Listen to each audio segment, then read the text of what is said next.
when we're at festivals and an indie film from a foreign country is being sold, you know, you close the deal and the distribution agreement comes in and says, you know, provide the chain of title to show that you have all of the rights. And they don't have them. And then they kind of got to go backwards. And that can delay, you know, the release of the film and tie up your movie. Even in contracts in the United States, you'll find every contract with an actor, a writer, or a director provides that if there is a dispute in the contract, the only cause of action you can bring is an action for monetary damages, and you don't have the right to go into court and seek an injunction to stop the release of the film, because no distributor wants to be spending, you know, a lot of money on the marketing of the film only to find that someone hasn't got a signed contract, or that they've got the right, especially if it's a real life person who had an approval right over the final version of how they're portrayed. That's going to be a concern. So start to, you know, think about some of these issues as your careers move forward. I've tried many agents for my non-local script. Yeah. And I was always faced by the fact that they tell you when you want to send them an email or whatever, don't send us any material unless it's by a lawyer or unless you are solicited. So now,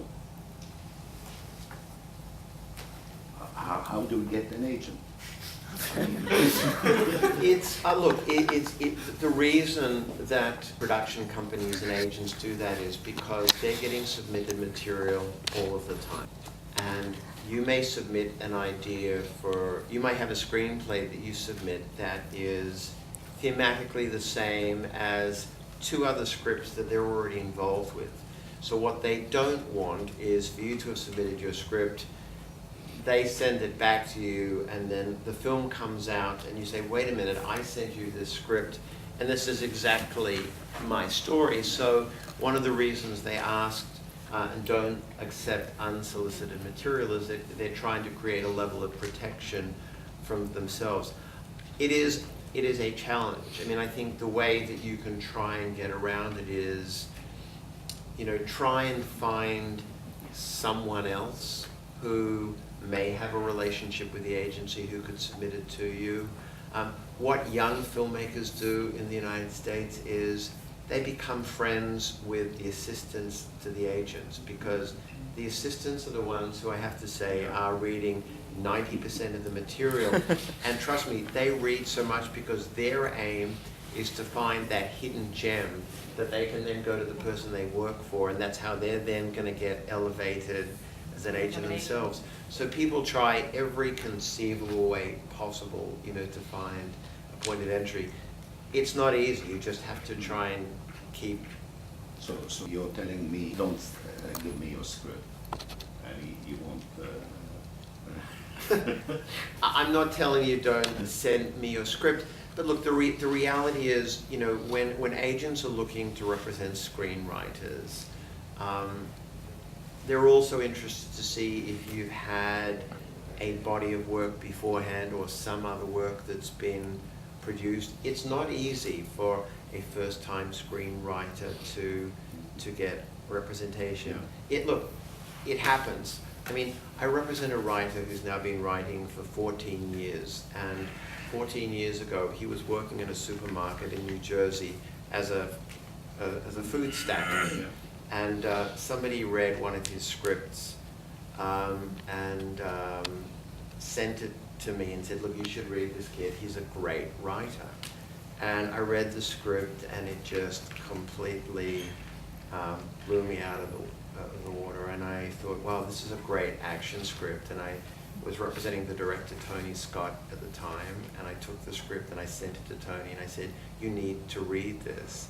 Tony read it, took the project into Disney, and the writer ended up with a 2-picture deal at Disney. So it, you know, but somebody just happened to read the script and sent it to me, somebody I knew, and then, you know, I sent it off to an agent as well, and, you know, he's had a pretty good career. Alesia, you were talking something about seed funding festivals, and I'm just wondering about, in general, I'm a social scientist, very interested in film, first of all. So around the world, so in the Gulf region, where money doesn't seem to be an issue, for example, would it still be a good idea for them to go to, say, festival websites, because they're going to get something else other than the funding, maybe the prestige from the festival? I think someone here talked about, you know, even getting accepted at a festival was good for them to start marketing their film.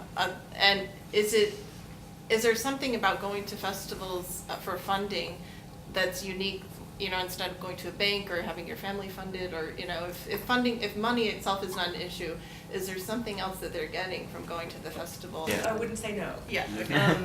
And even people will go to their soon-to-be ex-uncle, friends, whatever it is, because they'll very happily give them money for a first film, and then it may not go anywhere. And so you want to be mindful of your investors. And I think in general, I would be very, you know, one of the things that I have been seeing in the desperation of filmmakers to get money is a lot of entitlement, actually, and not a lot of thoughtfulness about the sources that are giving you money. And I think that it's not thoughtful, and B, it's not smart strategy for you, because you want to make your investors feel good, whether or not it's for a monetary return or a sense of pride. Mm-hmm. And I think you have to be more thoughtful about that. It's not money you've made, it's a governmental money, or it's your family's money, or it's your friends, or it's a production company that have worked hard for it or earned it one way or the other. And you need to be mindful and thoughtful about that and responsible. Report back to them, share with them what you're doing that's meaningful to them. Use the money well. Craig was talking about these crazy budgets. You know, if you can say, Richie made his films, beautiful film, for a song. You know, he makes his films for so little money, and so there's a chance that it will make money, right? And there's also a sense of responsibility for his future films, that I did a lot with very little, as opposed to I took a lot of money, then it's okay. You know, film's And okay. there are also government film commissions. Those are also funding agencies, but within government. There are, but there. I've seen it in credits. That's why you mentioned. So yeah, and in many countries there is a film commission or film fund. So there's the Argentina Film Fund. There's 1 million filmmakers in Argentina. They all apply. There's a certain amount of money for 10 or 12 or 20 of them to get every year. Some of them will get production money. Some of them will get seat development money. Some have post-production, yes, exactly. yeah. So depending upon the program, I mean, Sundance is a program that has a certain amount of prestige. People know it's really competitive. We get hundreds and thousands of submissions, and to get in is tough. So for people who are looking for the next great talent, and they don't want to sift through the thousands that we do, they'll shortcut and they'll go and let me look at the 12 filmmakers that got into Sundance, and let's meet with all of them and see if I like any of them. Trust That's me, their way. trust me, the day the list comes out, every agency in the business is now reading and finding out within 6 hours who's represented and who isn't. And Right. and they're going to go out, and even if they are represented, they're still going to go out and try and figure out is there And there's prestige to being selected. Correct. Because we've done a filter for them, right? So there's prestige to that. There's also the last thing I'll say. You've done a lot. We've done all the work for them, yeah, and then they'll make the money off of the two that are good. But the other part of it is that you will if you go to Abu Dhabi, you're going to meet a lot of people. If you go to Dubai, I think is probably one of the Gulf festivals that I respect the most, and because of not just the money that they will give to things, but really they think about how to matchmake. That it's not just like let's throw a bunch of money at things. It's much more thoughtful matchmaking and Real competition. yeah. So that's the advantage of not just floating around with a bang. We are so appreciative that you, all came out on a Sunday morning. Holiday. On a holiday and to participate in this discussion. I can tell you it's a huge benefit for us, and hopefully there is some, benefit for you. I think that, you're in a business that has its challenges.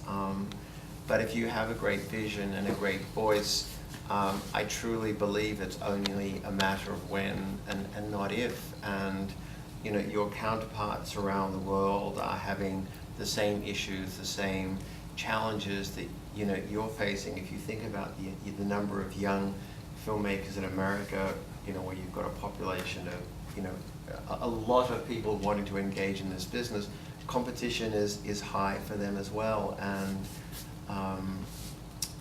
there's a water finds its own level, and at a moment in time, if you've got a great piece of material, someone will find it and read it, and maybe it'll take a year. True to a craft which has its own challenges, media is a very powerful tool, and if you have great stories to tell, each of you has the ability to make important statements in the world, and I think that's, to me, what's exciting about cinema. So I hope that each of you, despite the challenges, continue on with your drive and passion, and we look forward to seeing the sign that says coming to a cinema near you soon.